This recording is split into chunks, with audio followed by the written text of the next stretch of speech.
మనం ప్రతి పండగని చేసుకుంటాం. కానీ ఈరోజు అన్ని పండగల కంటే చాలా ముఖ్యమైన రోజు. ఎందుకంటే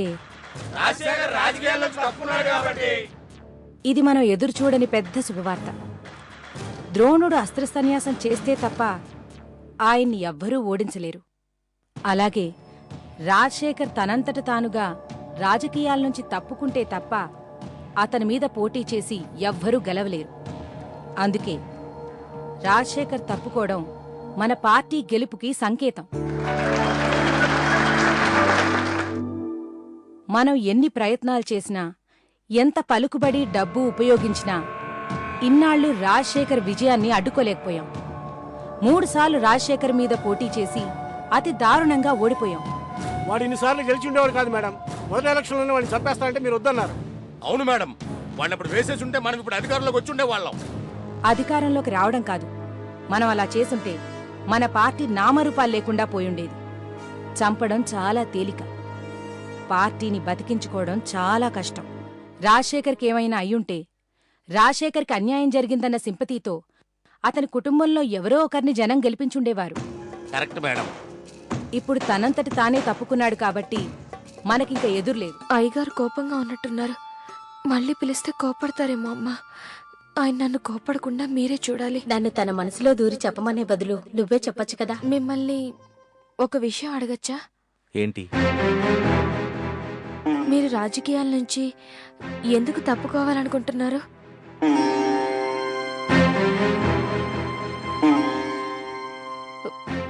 మీరు రాజకీయాల నుంచి తప్పుకోవద్దండి.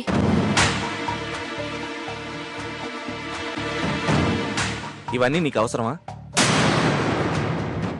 వెళ్ళి పని చూసుకో.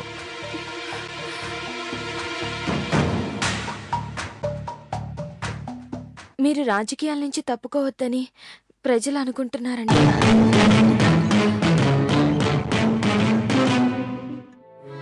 నర్మదా, ఆ అమ్మాయి మీరు తప్పుకోవద్దని చెప్పిన మాట నువ్వు చెప్పుంటే నా జనాల కోసం నేను ప్రాణాలనైనా ఇచ్చేవాడిని. నమస్తే అన్నా.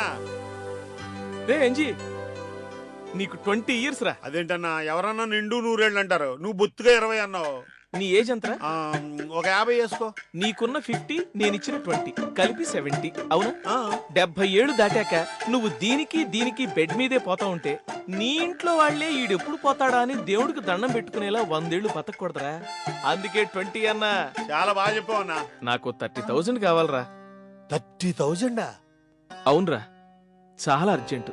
సారీ అన్నా, నా దగ్గర ప్రస్తుతం 500 కూడా లేవు. ఉదయాన్నే జోకులేయడానికి నీకు నేనే దొరికానా?